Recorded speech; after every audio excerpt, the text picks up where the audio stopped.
সারা জিন্দেগি সুদের ওপরে জীবন কেটে গেল, হারাম জানার পরে এই লোক মারা গেল। আমাদের দেশের সিস্টেম হচ্ছে মরে যাওয়ার পরে তার 40-এর মিলাদ, তার লেগে কোরআন খানি, তার লেগে দোয়া। ও অসুবিধা নেই, বর্ধমান থেকে ইয়াসিন হুজুর আসবে, ইসালে সব হবে। আমাকে দাওয়াত দিলেন ভাঙড়ের লোক, হুজুর বাপের মিলাদ পড়াতে হবে, যাব, ইসালে সব হবে, দোয়া করতে। টাকা কত লাগবে? বাবা 10,000 দিও।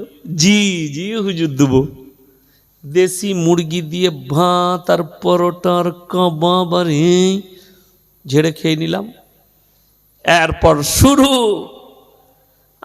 দোয়া, আল্লাহ তুমি জান্নাতুল ফিরদাউস দান করো, আল্লাহ জান্নাতের বাগিচার মধ্যে রেখে দাও, আল্লাহ তুমি তার কবরের দিকে জান্নাতের দরওয়াজা খুলে দাও। এবার গাড়িতে চেপে বাড়ি যাব। গ্রামের একজন নামাজি চাচা এসে বললে, হুজুর কানে কানে কথা ছিল। কি বাবা? যাকে জান্নাতে ভরলেন মালটা সুদ করছিল। তোবা তোবা, কাকে দিলাম? যদি কোনো বাপের বেটা মলবি থাকে হারাম জানার পরে জিদ করে করে সুদ খেয়ে জীবনটা কাটিয়েছে, আর তার লেগে তাকে যদি দোয়া করে জান্নাতে পাঠানো যায়, সেই বাপের বেটা মলবিকে নিয়ে আসুন, সে খালি স্টেজে শিখিয়ে দিবে, ক্যামেরা চলছে, যে কিভাবে দোয়া করলে সেই লোকটা জান্নাতে যাবে। আমি তার আভারী থাকবো। যদি বলেন হুজুর দোয়া করা যাবে না, আরে দোয়া যদি করা যায় তুমি শিখো আমাকে, আমি জানি না, আমি জানি না। আমাকে একজন বলল, আমার আত্মীয় অমুক জন মারা গেছে, তো তুমি যাবে না? আমি বললাম না, ওর জানাজার নামাজ আমি পড়বো না। বলে কেন? আমি তাকে দুটো দলিল দিলাম। 1 নম্বর, সেই ব্যক্তি প্রকাশ্যে সুদ খেত হারাম জানার পরে। 2 নম্বর হচ্ছে মসজিদ থেকে 50 মিটার, কত মিটার বললাম, 50 মিটারের মাথায় হারামখোর গাঁজার আসর বসাতো লোক নিয়ে, তার জানাজার নামাজ আমি ইয়াসিন পড়াবো? আপনাকে অনেক গ্রাম দেখাবো, মুসলিমদের যুবক ঈদগায়, যেখানে ঈদের নামাজ হয়, ঈদগায় বসে হারামখোররা গাঁজার টান মারে, কবরস্থানে গিয়ে গাঁজার টান মারে। আর এদের বাম্মারা মনে করে এ ছেলে মারা গেছে, এর লেগে হুজুর দোয়া করে জান্নাতে দিবে। সে কত বড় অন্যায় করেছে জানো? যেখানে আল্লাহর নাম নেওয়া হয়, ইবাদত করা হয়, সেই জায়গায় বসে ঈদগায় যেখানে নামাজ আদায় করা হয়, সেই জায়গায় একটা মুসলমান ছেলে কখনো গাঁজা পান করতে পারে? পশ্চিমবাংলার নজির দেখিয়ে দেবো। আমি একটা জলসায় বলেছি, আজকে আবার বলে যাচ্ছি। একটা আদিবাসী, মানে সাঁওতাল, আদিবাসী জানেন তো, সাঁওতাল, একটা বাচ্চা ছেলে অশিক্ষিত গরু চড়ায়, গরুগুলো কবরস্থানে ঢুকে গেছে, তার বিচার দেখেছে গ্রামে ক্লাবে, তার বাবা এসছে, আহা অশিক্ষিত কিছুই জানে না সাঁওতালদের ছেলে, তার বাবাকে বলছে ক্ষমা চা, জরিমানা করব, কবরস্থানে গরু ঢুকিয়েছে। তার বাবা বলছে, জোরহাত করে বলছে, আমি গরিব মানুষ, খেটে খাই, জরিমানা করো না, আমি ক্ষমা চেয়ে নিচ্ছি সন্তানের জন্য। হাইরে জাতি, হাইরে মুসলমান, তুমি তাকে ক্ষমা চাওয়া করালে, আর আমি আপনাকে দেখিয়ে দেবো কবরস্থানের পাশে বুগি বুগি ড্যান্স হচ্ছে। কারা করছে? মুসলিমরা। আর কবরস্থানের দেয়ালে রেখে রেখে দিয়েছে, পবিত্র কবরস্থান, কেউ প্রস্রাব করবেন না। হ্যাঁ রে হারাম কর, ওখানে প্রস্রাব করা যাবে না, ড্যান্স করা যাবে? কথাটা বুঝতে পেরেছেন না পারেননি? আপনি চলুন আমাদের পশ্চিম বাংলার মাটিতে, ভারতে যতগুলো মাজারে ওরস হয়, ওরসে গাঁজার টান চলে, মদের টান চলে, মদের আসর, গাঁজার আসর, ব্যভিচারের আসর, ড্যান্স হাঙ্গামা, গান বাজনা, লোটো, আলকাপ, জুয়া সব হচ্ছে। আপনি যদি বিশ্বাস না হয়, চৈত্র মাসে পাথরচাবড়ির মেলাতে চলে যান, আমি দেখিয়ে দেব। প্রমাণ বলে দিলাম, নাম করে আমি মাজারের নাম, বীরভূম ডিস্ট্রিক্টে দাতা বাবার মাজার লেখা আছে, সেখানে সেইখানে হয়। আর এই পাপগুলো যদি না হয়, আমি কসম খেয়ে বললাম, যদি সেখানে গাঁজার আসন না বসে, সেখানে যদি জুয়ার আসন না বসে, সেখানে যদি বুগি বুগি ড্যান্স না হয়, আমি জিন্দেগিতে আর সমাজের বুকে কথা রাখবো না, এটা চ্যালেঞ্জ ছুড়ে বললাম। আপনাদের মধ্যে যদি কোনো বাপের বেটা থাকে, চ্যালেঞ্জ অ্যাকসেপ্ট করবেন। 7ই চৈত্র চলে যাবেন, চৈত্র মাসের 7 তারিখ থেকে 10 তারিখ পর্যন্ত ওরস হয় ওই মাজারে। এরকম হাজারো মাজার দেখিয়ে দেবো যেখানে ড্যান্স, গান, বাজনা ইত্যাদি হচ্ছে। আচ্ছা বলুন, সেখানে মাজারে যে আল্লাহর ওলি শুয়ে আছে সেটা কবরস্থান না কবরস্থান নয়? কবরস্থান। এটা একজনের বাপতির সম্পত্তি ধরলেন, কথার কথা বলছি, এই জায়গাটা আমার বাপের। এখন আমি চিন্তা করলাম জায়গা তো আমার অনেক আছে, তাহলে এইখানে এক কোণে আমার বাপের কবর দিই। তো কবর দিয়ে দেওয়ার পরে সেটা কবরস্থান হবে না? হবে না, কবরস্থান হয়ে গেল। সেই জায়গা পবিত্র হয়ে গেল, সেই জায়গায় আর কোনো অবৈধ কাজ চলবে না।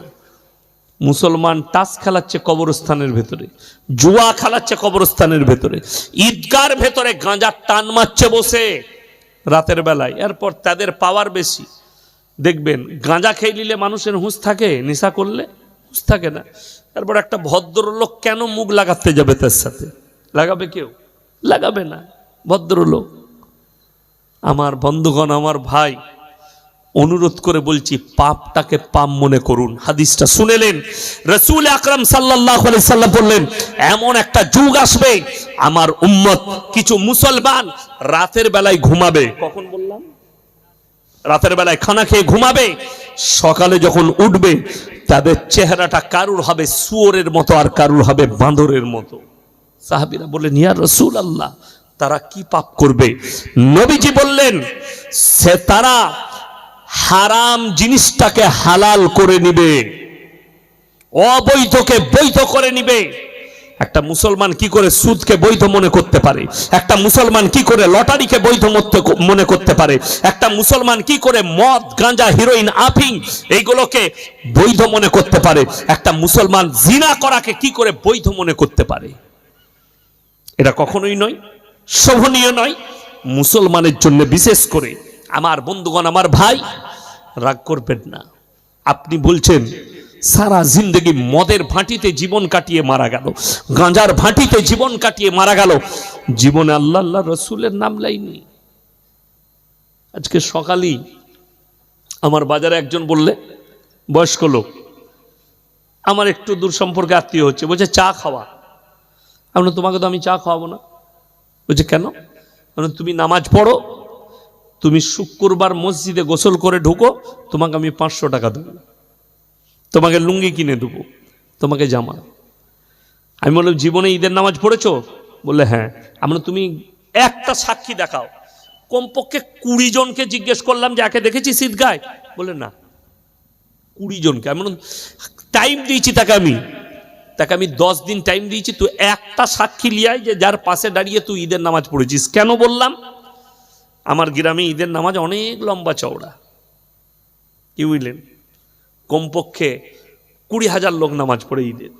তো সেখানে তো লোক খুঁজে পাওয়া মুশকিল না? মুশকিল নয়, মুশকিল।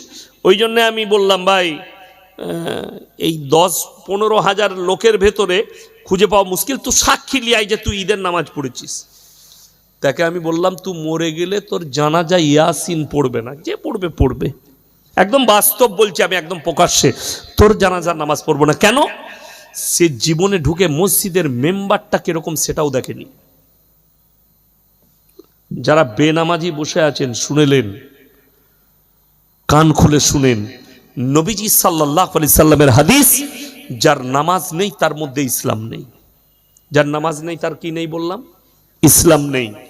আপনি নিজে চিন্তা ভাবনা করুন যে আমার মধ্যে নামাজ নেই, তাইলে হুজুর বলল ইসলাম নেই। এটা আমার কথা নয়, নবীজি সাল্লাল্লাহু আলাইহি সাল্লামের ভাষা, তার মধ্যে ইসলাম নেই। হে নবী বলে দাও, আগে আপকা মর্জি, আগে আপনার মর্জি, আপনি কি করবেন? কেন আমি আপনার জবাব দিতে যাব না, আর আপনি আমার জবাব দিতে আসবেন না? বড় কষ্ট লাগে। আগে চলুন।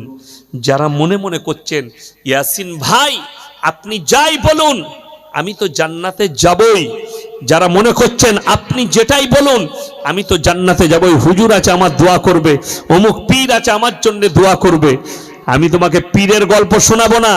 আর আমি ইয়াসিন কোন জলসায় বাপ দাদুর গল্প বলি না, পীরের গল্প বলি না, অমুকের গল্প বলি না। আমি আপনাকে যার কথা বলবো আল্লাহর কসম তিনি হচ্ছেন পৃথিবীর আদি থেকে অন্ত পর্যন্ত সৃষ্টির শ্রেষ্ঠ হযরত মুহাম্মদ মুস্তাফা। সকলে জোরে বলুন সাল্লাল্লাহু আলাইহি ওয়াসাল্লাম। এই জোরে বলুন সাল্লাল্লাহু আলাইহি ওয়াসাল্লাম। কীর্পন জানেন? কীর্পন কাকে বলে জানেন না? কীর্পন কাকে বলে? কাকে?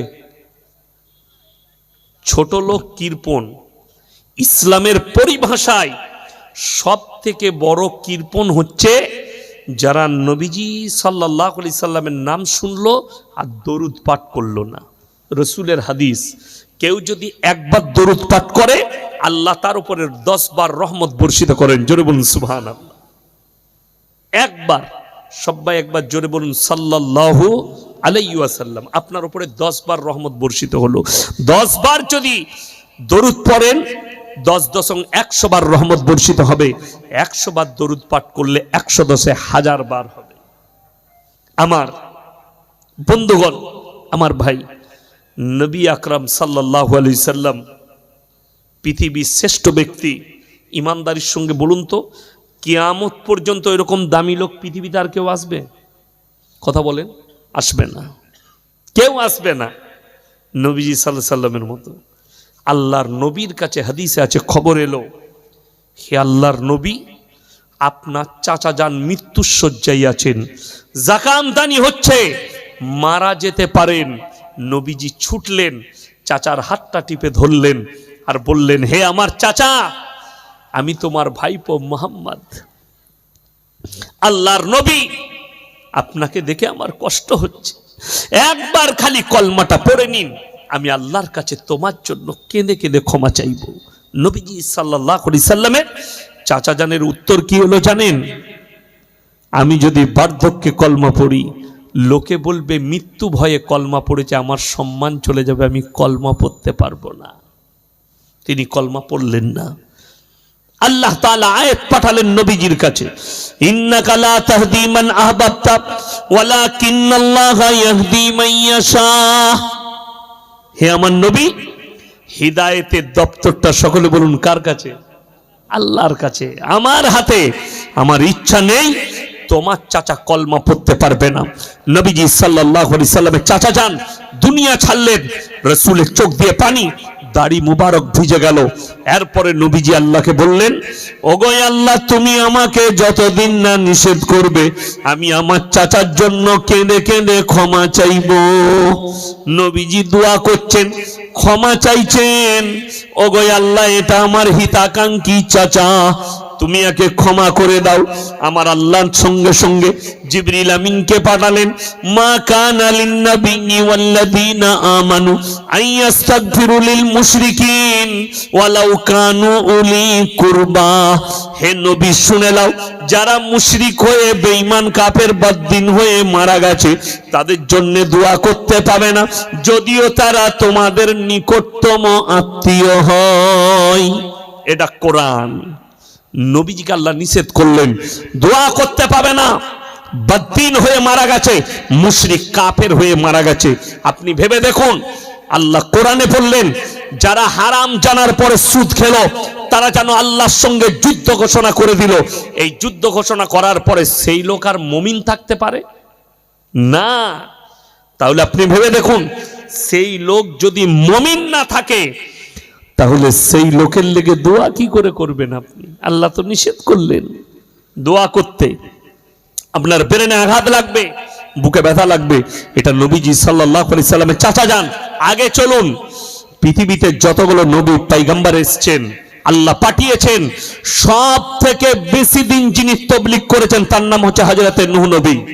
950 বছর, জোরে বলুন সুবহানাল্লাহ, তাবলীগ করেছেন, ইসলামের প্রচার করেছেন। 950 বছর তাবলীগ করার পরে মুষ্টি কত লোক ঈমান এনেছেন, মানে হাতে গোনা কজন, বাকি কেউ আনলো না। তিনি অনুরোধ চালালেন, হে আমার কওম, হে আমার সন্তান, হে আমার বিবি, হে আমার পরিবার, তোমরা আমার আল্লাহকে বিশ্বাস করো, তা না হলে আল্লাহ কঠিন আযাবে তোমাদেরকে মুবতালা করবে। তিনি কি উত্তর দিলে জানেন? তিনার কওম, তার ছেলে কেনান বলছে, হে আমার আব্বা, তোমার আল্লাহকে বিশ্বাস না করলে তোমার আল্লাহ কি করবে, কি আযাব দেবে? বললে মুষলধারার বৃষ্টি দিয়ে তোমাদিকে ডুবিয়ে দেবে। কি উত্তর দিল জানেন কিনান? তোমার আল্লাহকে বলে দাও, তোমার আল্লাহ যদি বন্যা দেয় এমন উঁচু জায়গায় চেপে যাব যেখানে তোমার আল্লাহর পানি পৌঁছাবে না। বলুন নাউজুবিল্লাহ। এইরকম যতজন আল্লাহকে চ্যালেঞ্জ করেছে আল্লাহ তাদেরকে ধূলিসাৎ করে দিয়েছেন, ধ্বংস করেছেন। আমার আল্লাহ বললেন, হে আমার নৌ, সময় হয়ে গেছে, তুমি নৌকায় চেপে পড়ো। যারা বিশ্বাস এনেছে তোমার প্রতি তাদেরকে নাও, আর সমস্ত জোড়া জোড়া জীব জন্তু পশু পক্ষী নিয়ে নাও, নৌকায় চেপে পড়ো। নৌকায় চাপলেন, মুষলধারার বৃষ্টি আরম্ভ হলো।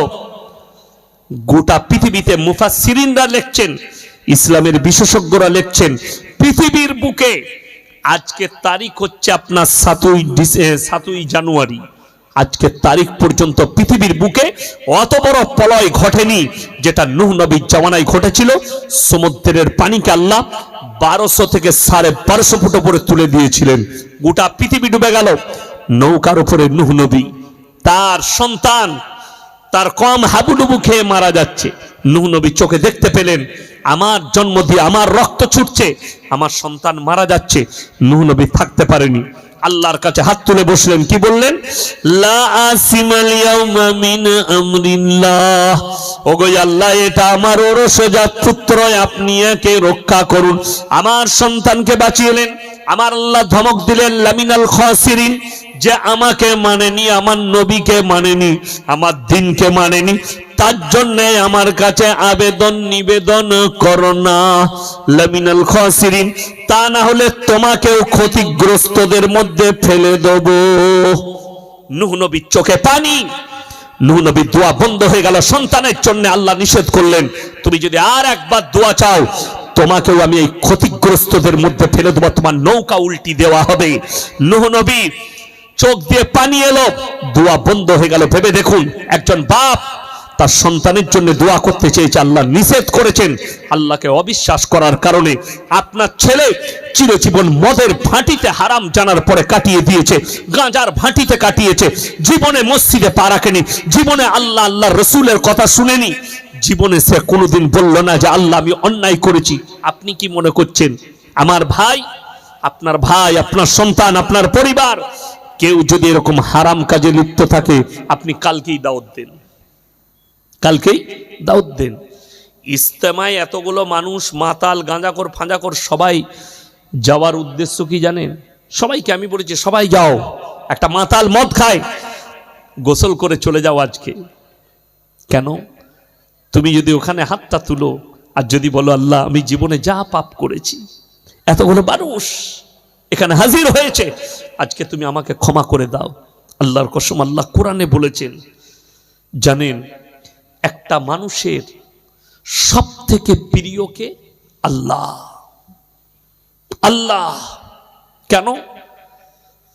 আমার আল্লাহ তাআলা বান্দাকে এতটা মহব্বত করে, আল্লাহর কসম কোন মা তার সন্তানকে করতে পারবে না, কোন বাপ তার সন্তানকে করতে পারবে না, কোন প্রেমিক তার প্রেমিকাকে এত ভালোবাসতে পারবে না, কোন মানুষ তার পরিবারের কেউ অতটা ভালোবাসতে পারবে না। আল্লাহ নিজের বান্দাকে আর বান্দিকে এতটা ভালোবাসেন, জোরে বলুন সুবহানাল্লাহ। দেখুন, সন্তানরা মাঝে মাঝে রাগ করে না মায়ের উপরে, পরিবারের উপরে রাগ করে। যদি সন্তান রাগ করে ভাত না খায়, মা কি বলে? বাপ খেয়ে নাও, বাপ বলে না? শোনা ভাতটা খেয়ে নাও, লাল আমার খেয়ে নাও, রাগ করো না, পয়সা দেবো। রাগ মানায় 4 বার 5 বার বলে, 6 বার 7 বার হয়ে গেলি তখন বলে আমার কাজ আছে, খাবে তা খাও, না হলে বুঝে নাও। বিরক্ত হয়ে যায়। ঠিক বললাম না ভুল বললাম? 2 বারে হবে, নাহলে 4 বারে বিরক্ত হবে, নাহলে 5 বারে হবে। আল্লাহর কসম, আল্লাহ বললেন আমি ওই বান্দাকে সব থেকে বেশি পছন্দ করি যারা গুনাহ করার পরে আল্লাহর কাছে বলে আল্লাহ আমি বড় অপরাধী, গুনাহ করে ফেলেছি। জোরে বলুন সুবহানাল্লাহ। সূরা ফুরকান 19 পারা। কোন ব্যক্তি সে যদি সমুদ্রের ফেনার মতো পাপ করে ফেলে, কিসের ফেনা বললাম? সমুদ্রের যে ফেনা হয় ঢেউয়ের পরে কিনারায়, ওই ফেনা বরাবর যদি কেউ পাপ করে, আল্লাহ কোরআনে বললেন, ইল্লা মান তাবা ওয়া আমানা ওয়া আমিলা আমালান সলিহা ফাউলাইকা ইউবাদদিলুল্লাহু সাইয়্যাতিহিম হাসানাত ওয়া কানাল্লাহু গফুরার রহিমা। যারা তওবা করার মতো তওবা করবে, যারা ইস্তেগফারের মতো ইস্তেগফার করবে, আমি আল্লাহ রাব্বুল আলামিন তাদের সমুদ্রের ফেনার মতো পাপগুলো নেকি দ্বারা বদলে দেব। জোরে বলুন সুবহানাল্লাহ। যতটা পাপ করেছেন অতটা নেকি দিয়ে দিবে। কিন্তু পাপী আবার দুটো আছে, একটা হচ্ছে জ্ঞান পাপী, একটা হচ্ছে অজ্ঞানের পাপ। কোনো ব্যক্তি, এমনকি আপনারা শুধু নয়, আমার মতো মৌলবি আমরাও বলতে পারবো না যে আমার পাপ হয় না। ঠিক বললাম না ভুল বললাম? আমরাও বলতে পারবো। একমাত্র নবীরা হচ্ছেন নিষ্পাপ জান্নাতি। মানুষ এসছে নিসিয়ান থেকে।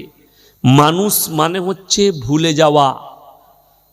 নিসিয়ান শব্দ থেকে ইনসান শব্দ এসছে। মানুষ মানে হচ্ছে ভুলে যাওয়া। ভুল করবে তবে মানুষ, আপনার পাপ হচ্ছে। কিন্তু ওই পাপীটা আল্লাহর কাছে প্রিয়।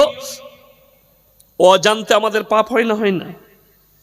ওই জন্যে বিখ্যাত একজন আলিমের দিন এবং বুজুর্গানের দিন, তিনি হচ্ছেন মওলানা শাহ আবরারুল হক সাহেব রহমতুল্লাহ আলাই, দাওয়াতুল হক হরদোই, উত্তরপ্রদেশ। আমি যখন গুজরাটে দাঙ্গা হয় তখন আমি মুম্বাই পালিয়ে আসি। তো ওই মুম্বাই এসে ওনার একটা মাদ্রাসা ছিল থানে রাবড়ি, সেখানে গিয়ে আমি ওই মাদ্রাসায় কাটিয়েছিলাম 2002-এ একটা বছর। তো ওই মাদ্রাসাটা উনার শেষ জীবনে আমি দুবার মুলাকাত করেছি। একটা কিতাবের ইমতিহান দিয়েছি উনার কাছে। তো উনি একটা আরকানের কিতাব লিখেছেন, সেখানে লিখেছে, ভাই हर इंसान के लिए जरूरी है कि वो मुराक्काबा कर ले। मुराक्काबा कर ले। मुराक्काबा की সেটা হচ্ছে আত্মসমীক্ষা, নিজের আত্মার সমীক্ষা করা। রাতের বেলায় এশার নামাজ পড়লেন, মসজিদে হোক বাড়িতে হোক, নিরালায় একটা কামরায় বসে গেলেন। বসার পরে মনে মনে ভাবা, মাথা নিচু করে, যে আমার জিন্দেগিতে আমি কতগুলো পাপ করেছি, আজকে সারাদিন আমার কি পাপ হলো। যে পাপের কথা মনে পড়বে সঙ্গে সঙ্গে ইস্তেগফার করে নিতে হবে। আল্লাহ আস্তাগফিরুল্লাহ আলাইহি, সবাই বলুন আস্তাগফিরুল্লাহ আল্লাযী লা ইলাহা ইল্লা হুয়াল হাইয়ুল কাইয়্যুম ওয়া আতুবু ইলাইহি। আস্তাগফিরুল্লাহ, আল্লাহ মাফ করে দাও, আমি ভুলবশত এই পাপটা করে ফেলেছি, আল্লাহ আমাকে ক্ষমা করে দাও। যে নেক কাজটা মনে পড়বে যে আল্লাহ আমার এই নেক কাজটা আমি আজকে করেছি, আল্লাহকে শুকর আদায় করবেন। আল্লাহ আমার তো কোনো যোগ্যতা নেই, তুমি আমার দ্বারা এই নেক কাজটা করিয়েছো, আল্লাহ তোমার শুকর আদায় করছি। সারা দিনের পাপের ক্ষমা চাওয়া হলো, শুকর আদায় করা হলো আল্লাহর নেক কাজের। আপনি দিনটা থেকে, দিনের সারা দিনের পাপ থেকে ক্লিয়ার হলেন। উজু করে কালমা পড়ে শুয়ে পড়বেন। ওই হালতে মৃত্যু হলে আপনি নিষ্পাপ হয়ে মারা যাবেন। জোরে বলুন সুবহানাল্লাহ। আমার বন্ধুগণ, আমার ভাই, অনুরোধ করে বলছি, শুধু এটা নয়, আরো যতজন চ্যালেঞ্জ ছুড়েছে, নপাড়ার প্রথম পৃষ্ঠায় আছে, ক্বালাল মালাউল্লাযীনা ইসতাকবারু মিন কওমিহি লাইন ইত্তাবাতুম শাইবান ইন্নাকুম ইযাল লাখাসিরুন। হে নবী, আপনি কি দেখেননি শোয়েব নবীর কওমকে কিভাবে ধ্বংস করেছি? শোয়েব বলে একজন নবী এসেছিলেন, আল্লাহ পাঠিয়েছেন। তিনি যখন কালমার দাওয়াত দিতে লাগলেন, তবলিগ করতে লাগলেন, তখন তার কওমের বেঈমান আর কাফেররা বলল, যারা শোয়েবের আল্লাহকে বিশ্বাস করবে, শোয়েবকে নবী হিসাবে বিশ্বাস করবে, আমরা তাদেরকে হত্যা করে দেব, মার্ডার করব। আল্লাহ বললেন, হে আমার নবী, তুমি চলে যাও পাহাড়ের চূড়ায়, সরে যাও তাদের কাছ থেকে। আল্লাহ কি করবেন? বলে তুমি পাহাড়ে বসে মজা দেখবে। কোরআনে আছে, আমি খেলার মাঠের মতো করে দিয়েছি। সেখানটা দেখে মনে হচ্ছিল এখানে কোনোদিন কোনো জনবসতি ছিল না, খেলার মাঠ করে দিয়েছি। আমার শোয়েব পাহাড়ে বসে দেখেছে আর চোখের পানি ফেলেছে। ওটা নয়, আপনি জানেন আদম আলাইহিস সালাতু ওয়াস সালাম থেকে শুরু করে আখরি নবী, এমনকি কিয়ামতের সকাল পর্যন্ত। আচ্ছা বলুন তো, স্টেশনে যদি দেখেন কোনো একটা ব্যক্তি 7 ফুট লম্বা হয়, সবাই তার দিকে তাকায় না? তাকায় না? তাকায় না? লোকটা এত লম্বা, এত হাইট। মাঝে মাঝে মোবাইলে দেখতে পাই, আমাদের ভারতে একটা WWE এর প্লেয়ার আছে, গ্রেট কালি না কি নাম, তাই না? অনেক লম্বা, বিরাট দৈত্যর মতো চেহারা। তো তাকে মানুষ আশ্চর্য হয়ে দেখবে, এত ফুট লম্বা। আপনি 7 ফুট 8 ফুটের মানুষকে দেখে আশ্চর্য হয়ে তাকাচ্ছেন। কোরআন বলছে ওয়াসামুদাল্লাযীনা জাবুস সাখরা বিল ওয়াদ, স্মরণ করো ওই জাতির কথা যাদেরকে আমি 18 ফুট থেকে 22 ফুট লম্বা করেছিলাম, আর তোমাদের থেকে শক্তিশালী আর সুঠাম, যারা তোমাদের মতো ইটের বাড়ি নয়, সিমেন্টের বাড়ি নয়, যারা পাথরে চাং কেটে বাড়ি তৈরি করেছিল। আর চ্যালেঞ্জ ছুড়ল আল্লাহর নবীকে যে তোমার আল্লাহকে বলে দাও, হাওয়া বাতাস পানি তোমার আল্লাহর পক্ষে সম্ভবই নয়, আমাদের এই পাথরের চাংগুলোকে ভেঙে সরানো। আমার আল্লাহ বললেন ওয়াসামুদাল্লাযীনা জাবুস সাখরা বিল ওয়াদ, স্মরণ করো তাদেরকে আমি ধূলিসাৎ করে তাদের নাম নিশানা মিটিয়েছি। জোরে বলুন সুবহানাল্লাহ। আপনি আমি কি পাওয়ার দেখাচ্ছি, অহংকার করবেন না, বলুন ইনশাল্লাহ। হাত তুলে বলুন তো সবাই 5 ওয়াক্তের নামাজি হব ইনশাল্লাহ। পাপ মুক্ত জীবন, 5 ওয়াক্তের নামাজি। যার নামাজ নেই তার মধ্যে ইসলাম নেই।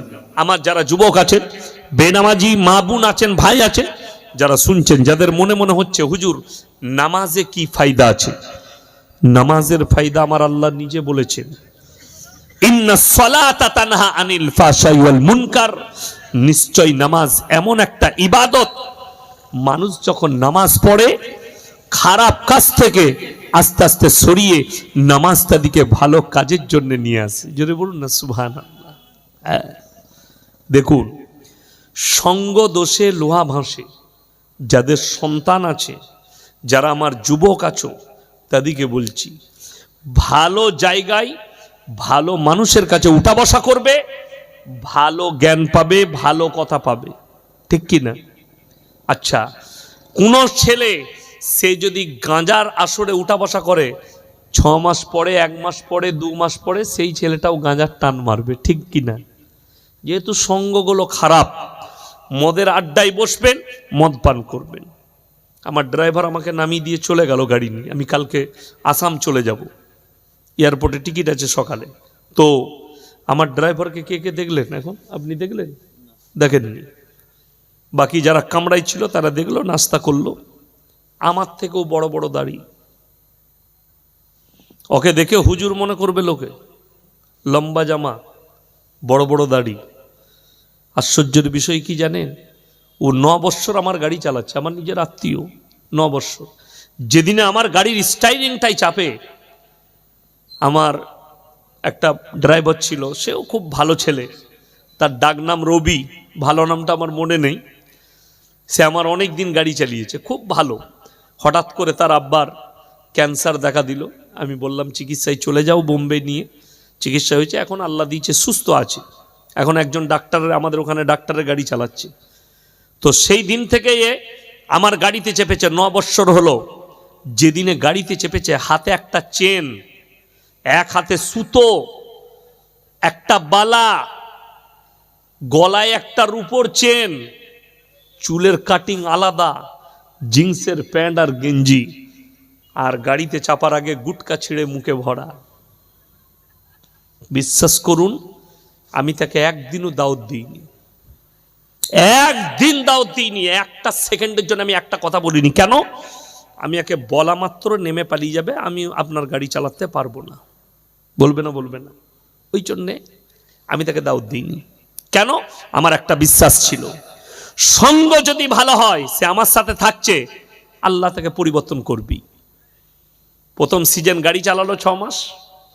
পরের বৎসরে যখন প্রথম জলসায় বেরোবো, মেদিনীপুর চন্দ্রকোনা রোডে জলসা ছিল, হঠাৎ দেখছি লুঙ্গি পাঞ্জাবি জুতো পরে চলে এসছে, মাথায় টুপি, হাতে চেন নেই, সুতো নেই, বালা নেই, কিচ্ছু নেই, গলায় চেন নেই। আমি তো দেখে অবাক। আমি বললাম কি ব্যাপার? বলে হুজুর আমাকে লজ্জা লাগছে, আমি আজ থেকে ইনশাল্লাহ নামাজ ধরে নিয়েছি, আর আমি দাড়িও কাটবো না, আর আজ থেকে আমার এই পোশাক হলো, আপনি আমাকে কিছু ছিট কিনে দিবেন। আমি সঙ্গে সঙ্গে ছিট কিনে দিয়েছি। সেই যে ধরেছে তাকে আমি জীবনে দাওয়াত দিইনি তো, তার আমার থেকে আমাকে আল্লাহ সব দিয়েছে, দাড়ি দেয়নি।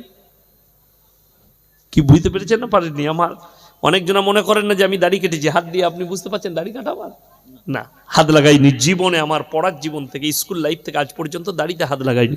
আল্লাহ দেয়নি, সবাইকে দাড়ি দেয় না, কিন্তু ওর দাড়ি হচ্ছে চাপ। আমাকে তখন মানুষ অতটা চিনে না। পুরুলিয়া ডিস্ট্রিক্টে এক জায়গায় জলসাই গেছি, গাড়িটা স্ট্যান্ড করে যাচ্ছি তো দুটো বয়স্ক চাচা নিতে এসছে, এসে আমাকে বাদ দিয়ে ওর হাতটা ধরেছে হাজরাত চালিয়ে। আমি তাকে বললাম চুপ কর, কিছু চল, আমি পেছনে যাই। তো ওর হাতটা টেনে টেনে নিয়ে গেল কুয়োতে পানি তুলে। ওখানে কুয়োতে পানি, কল নেই তো কুয়োতে পানি, কুয়ো থেকে পানি তুলে বদনা করে উজুর পানি ওকে দিচ্ছে আর আমাকে নিজের নিতে হচ্ছে। আমি তাকে বললাম চুপ কর, কই বাত নেই, চালা। নাস্তায় গিয়ে বসলাম, ভালো মিষ্টিগুলো ওকে দিচ্ছে, খারাপগুলো আমার দিকে। ও তো ওকেই হুজুর মনে করেছে, আমাকে না। অত বড় বড় দাড়ি, লম্বা জামা, তাহলে ওটাই হুজুর। খেতে বসেছি, দেশি মুরগির রানগুলো ওর পাতে, হাড্ডিগুলো আমার পাতে। সব হয়ে যাওয়ার পরে যখন টাইম হলো, ডাকতে এলো ওই ব্যক্তি কি হজরত আপকা ওয়াক্ত হো গিয়া, স্টেজ পে আপ চলিয়ে। তখন আমি রেডি হয়ে যখন যাচ্ছি, তখন বলছে হজরত হজরত নেই যাएंगे। আমি বললাম হজরত হাম হ্যাঁ ও নেই। আমার হাতটা ধরে বলছে গলতি হো গিয়া। মানে কোই বাত নেই, ये तो अल्लाह का रहम है, এটা তো আল্লাহর রহম। দাড়ির বরকত, টুপির বরকত, পোশাকের বরকত, এটাই তো। হাদিস শুনেলেন আল্লাহ রসুল সাল্লাল্লাহু আলাইহি সাল্লামে। যারা আমার সাথী ভাই আছেন, আপনার দিলটা ভরে যাবে হাদিসটা শুনলে। নবীজি সাল্লাল্লাহু আলাইহি সাল্লাম হাদিস বর্ণনা করেন, আমার সাহাবীরা শোনো, যারা আল্লাহর রাস্তায় দ্বীনের পথে থাকবে, আল্লাহ মৃত্যুকাল পর্যন্ত ইজ্জতের রুজি দান করবে। জোরে বলুন সুবহানাল্লাহ। যেদিন থেকে আমার ড্রাইভার দাড়ি রেখেছে, লম্বা জামা পড়েছে, সেই দিন থেকে লোকরা দাস্তারখানে ডাকে হুজুর। কেউ ড্রাইভার ভাবে না, কোনো জায়গায় ওকে ড্রাইভার ভাবে না। কিন্তু যদি প্যান্ট শার্টওয়ালা হয়, ড্রাইভার, ওইখানে বসে খেলেন, ইজ্জত নাই। দাড়ি, টুপি, নামাজ, রোজার ইজ্জত আছে। যারা নামাজ পড়েন না, অনুরোধ করে বলছি, রাসূলের হাদিস, যারা 5 ওয়াক্তের নামাজি হবে, মৃত্যুকাল পর্যন্ত আল্লাহ তাদের রুজিতে কোনোদিন কমি দিবে না। জোরে বলুন সুবহানাল্লাহ। এটা স্পষ্ট রাসূল সাল্লাল্লাহু আলাইহি সাল্লামের হাদিস। ওই জন্য আমার বন্ধুগণ, ইমানদারির সঙ্গে এবং বুকে হাত রেখে বলুন, আমরা জীবনে নামাজ কাজা করব না। জোরে বলুন ইনশাআল্লাহ। আমাদের দেশে 3টে কোয়ালিটির নামাজি। কটা বললাম বাবা? কটা? 3টে। একটা হচ্ছে জুম্মার, একটা হচ্ছে 5 ওয়াক্তের, আর একটা হচ্ছে ঈদ বাকরা ঈদের। ঈদের দিনে লাপাই কারা বেশি? ওই ঈদ বাকরা ঈদের মালগুলো বেশি লাপায়। জীবনে নামাজ পড়ে না, ঈদের দিনে পেছনে কাতারে দাঁড়িয়ে বলবে হুজুর নিয়তটা বলে দিন তো। নিয়ত নিয়ে কি করবি বে? দরুদ শরীফ জানে না, আত্তাহিয়াতু জানে না, দোয়ায়ে মাসুরা জানে না, রুকু সিজদা তাসবিহ জানে না, আর হুজুরকে বলছে হুজুর নিয়তটা বলে দেন। নিয়তটা ধুয়ে খাবি? কত বড় আশ্চর্য লাগে। হাই রে মুসলমান, আপনি অবাক হবেন। আপনি আপনার গ্রামে সমীক্ষা করবেন, আমি বলে যাচ্ছি, যদি আমার মিথ্যা হয়ে থাকে আমাকে ফোনটা করবেন। আপনার গ্রামে মাইয়াত হয় না? হয় না? প্রত্যেকটা গ্রামে মাইয়াত হয়। এলান হলো জোহরের পরে জানাজার নামাজ হবে, হয় না? হয় না? জোহরের পরে, আসরের পরে জানাজার নামাজ হয়, জোহরের পরে জানাজার নামাজ হবে। 5 ওয়াক্তের মুসল্লি ভাইরা উজু করে নামাজ পড়ছেন, নামাজ পড়ে জানাজা পড়বে। আর একদল লোক মুসলিম, তারা উজু করে দাঁড়িয়ে আছে, ও খালি শুধু জানাজাটা পড়বে। ঠিক বললাম না ভুল বললাম? কোন বাপের বেটা মৌলবীকে জিজ্ঞেস করুন, পাশে আলেম বসে আছে, কেউ যদি জানাজার নামাজ ছেড়ে দেয় গুনাহ আছে? কোনো গুনাহ নেই। কিন্তু একটা ব্যক্তি উজু করে মসজিদের পাশে দাঁড়িয়ে থেকে কেউ যদি ফরজ নামাজকে কাজা করে দেয়, ফরজ নামাজ ছেড়ে দেয় নিজে থেকে, এটা গুনাহ কবিরা, বড় গুনাহ। অথচ মানুষ গুরুত্ব দিচ্ছে জানাজার নামাজের, ফরজ নামাজের। যদি বলেন হুজুর কিছুই জানি না, আরে মূর্খ, ইমামের দেখে দেখে কমপক্ষে মাথাটা ঠুকেলে আল্লাহ কবুল করে নিলে 5 ওয়াক্তের নামাজ। বড় কষ্ট লাগে। আমার এলাকায় আমার এক আত্মীয় ইন্তেকাল করলেন, সেই মসজিদে ইমাম হচ্ছে আমার ছাত্র। আমাদের জিজ্ঞেস করলাম, এই জানাজা নামাজ কটাই? আমরা বাপ বেটাই যাব। বললে হুজুর আসরের পরে। এমন ঠিক আছে। আমরা আসরের আগে পৌঁছালাম বাড়ি থেকে বেরিয়ে, কাছে। তো আসরের নামাজ পড়ে জানাজা নামাজ মসজিদে পড়লাম। মসজিদের সামনে জানাজা হবে। নামাজটা পড়ে বেরিয়ে দেখছি 4 কাতার লোক দাঁড়িয়ে আছে। সেই হারাম করে একজনাও ফরজ নামাজ পড়েনি, অথচ 4 কাতার দাঁড়িয়ে আছে। ফার্স্টে 5 ওয়াক্তের নামাজিরা পেছনে, আর বেনামাজিগুলো সামনে জানাজার নামাজ হচ্ছে। আমি বলবো না, সমাজের আলেম হাফেজরা বলবে। আমি বললে গায়ে লাগবে। এবং যে লোকটার নামাজ পড়াচ্ছে, বললো এটা কে মালটা? বলছে আমাদের পীরের বেটা। এমন ও হারাম খোরের বেটা। সে হারাম করু নামাজটা পড়ে নাই, ফরজ নামাজ।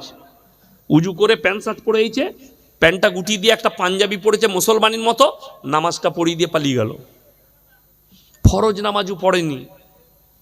আমি আশ্চর্য হয়ে গেলাম। নামাজের পরে আমার একজন চাচা আছেন, মাদ্রাসায় পড়েছে, কি বললেন, ওমর আলী চাচা নাম। তো ওমর আলী নাম আমার ছোট চাচার। সে রেগে গেল। সে বলে দেখ নামাজ হয় নাই। তো আমার আব্বাজি বলে, ওমর আলী চুপ কর, কিছু বলিস না রে, ছেড়ে দে, নামাজ হলো না, যা, বরবাদ হয়ে গেল। আমার চাচা ঠিকই বলেছে। আমার চাচার প্রতিবাদটা ঠিক ছিল। এমন লোক জানাজা পড়ালো, সে নিজে হারামখোর, ফরজ নামাজ পড়েনি। অপরন্ত 4 রাকাত 4 কাতার লোক বেনামাজিগুলো দাঁড়িয়ে আছে। আমি অনুরোধ করে বলছি, যারা মনে করছেন, আমাদের দেখবেন দেশে অনেক চায়ের দোকান আছে। চায়ের দোকান নেই? সকালবেলায় ফজরের পরে চায়ের দোকান খুলে। অনেক এমন বেনামাজি আছে, নামাজিরা যদি বলে আমার সাথী ভাইরা ফজরের পরে, ভাই নামাজ পড়ো না কেন, দাওয়াত দিচ্ছে তাকে। নামাজ না পড়তে পারি, তোমাদের থেকে ইমানটা আমার ভালো আছে। এরকম মাল আছে না? নেই? গাদা আছে, নামাজ পড়ে না। জিজ্ঞেস করুন, বলবে আমি নামাজ না পড়তে পারি, আমার ইমানটা তোমাদের থেকে ভালো আছে। তারা কান খুলে শুনুন, কোরআন শোনাবো, তারা কিভাবে জাহান্নামে প্রবেশ করবে। যারা বলছে নামাজ না পড়তে পারি, আমরাই ভালো লোক, আমরা ইমানদার, তারা কান খুলে শুনে নাও, কিয়ামতের দিনে 2টো রাস্তা, একটাই জান্নাতীরা প্রবেশ করবে, আর একটাই জাহান্নামীরা। আমার আল্লাহ কোরআনে কি বললেন শুনেলেন। জান্নাতীরা জাহান্নামীদেরকে দাঁড় করাবে। কি বলে দাঁড় করাবে? ফি জান্নাতি ইয়াতাসাআলুনা আনিল মুজরিমিনা মা সালাকাকুম ফি সাকার। এই জাহান্নামী ভাইরা, তোমরা বলতে আমরা ভালো লোক, আমরা ইমানদার, আজকে কেন তোমরা সাকার নামক জাহান্নামে প্রবেশ করছো? তাদের 1 নম্বর উত্তর হবে, ক্বালু লাম নাকু মিনাল মুসাল্লিন, আমরা নামাজি মুসল্লিদের মধ্যে ছিলাম না। আমরা নামাজি মুসল্লি ছিলাম না, তাই আল্লাহ আমাদেরকে জাহান্নামে পাঠিয়েছে। ওয়ালাম নাকু নুতিমুল মিসকিন, এবং আমরা মিসকিনকে খানা খাওয়াইতাম না, তাই আল্লাহ আমাদেরকে জাহান্নামে পাঠিয়েছেন। ওয়া কুন্না নাখুদু মাল খাইদিন, আর দাড়ি টুপি নামাজি মুসল্লিদিকে দেখে হাসি ঠাট্টা বিদ্রুপ করত, তাদের সঙ্গে সাথ দিতাম, তাই আল্লাহ আমাদেরকে জাহান্নামে পাঠিয়েছেন। ওয়া কুন্না নুকাজ্জিবু বিয়াউমিদ্দিন, আর আমরা বিচারের দিবসকে মিথ্যা বলে মনে করিতাম, তাই আল্লাহ আমাদেরকে জাহান্নামে পাঠিয়েছেন। আমার বন্ধুগণ, কিয়ামতের দিনে যখন জাহান্নামকে টেনে আনা হবে, 70,000 ফেরেশতা শিকল দিয়ে টেনে থাকবে। এই কোরআনের আয়াত শুনলে আপনার চোখ দিয়ে পানি আসবে। কোরআন 21 পারা সূরা সিজদা। যখন জাহান্নাম তর্জন গর্জন দিতে শুরু করবে, জাহান্নামের লিলিহান শিখা আগুন ওপর দিকে উঠবে, আর জাহান্নাম আল্লাহর কাছে আবেদন করবে, আল্লাহ তুমি আমার খাদ্যগুলোকে ফেলাও, আমার খাবার নিক্ষেপ করো।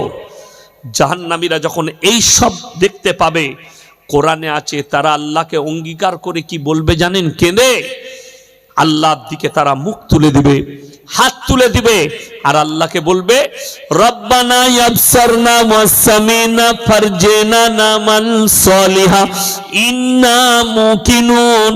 ওগো আল্লাহ, আজকে আমরা জাহান্নামের আগুন দেখতে পাচ্ছি, তর্জন গর্জন শুনতে পাচ্ছি, আর একবার আমাদিকে দুনিয়াতে ফিরিয়ে দাও, ভালো কাজ করব, নেক কাজ করব, নেক আমল করে আনবো। আমার আল্লাহ উত্তর দেবেন লামলান্না জাহান্নামা মিনাল জিন্নাতি ওয়ান নাসি আজমাইন। আমি আজকে জাহান্নামকে জিন এবং ইনসান দ্বারা পরিপূর্ণ করব। কোরআন অপর জায়গায় আছে, সেদিনে জাহান্নামীরা একটা অঙ্গীকার করবে, ওয়ায়াকুলুল কাফিরু ইয়া লাইতানি কুনতু তুরাবা। তারা কাঁদবে আর বলবে ওয়ায়াকুলুল কাফিরু ইয়া লাইতানি কুনতু তুরাবা, আজকে যদি আমরা মানুষ না হয়ে মাটি হতাম কত ভালো হতো, আজকে আমাদেরকে জাহান্নামে যেতে হতো না। এই বলে তারা অঙ্গীকার করবে। আমার বন্ধুগণ, ভাই সবাই নামাজ পড়বো তো 5 ওয়াক্তের ইনশাআল্লাহ, বলুন ইনশাআল্লাহ। দুঃখ কি জানেন, আমি এই 1 থেকে 5 তারিখ পর্যন্ত মুম্বাইয়ে ছিলাম, তো কালকেই ফিরেছি মুম্বাই থেকে।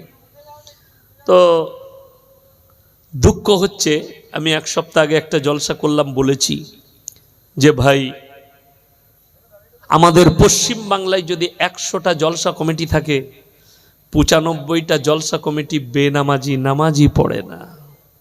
আপনাদের এখানে নামাজি আমি জানি না, কিন্তু বাস্তব বললাম। তারা কি ভাবে জানেন, আমি জলসা দিয়ে দিলাম, আমার কাজ সারা। বছরে একটা করে চাঁদা তুলে হুজুর ডেকে জলসা দেবো, দোয়া করাবো, কাজ সারা, আমাকে আর কিছু করা লাগবে না। আমি বলছি তুমি আগে নামাজি হও, নামাজি হয়ে যাও। আমাকে দাওয়াত দিবেন না, আলহামদুলিল্লাহ, কোনো কথা নেই, কিন্তু নামাজি হও। সবাই হবেন তো? জোরে বলুন ইনশাআল্লাহ। যারা নামাজ পড়ে না দাওয়াত দেন, প্রতিবেশীকে দাওয়াত দেন। আগে চলুন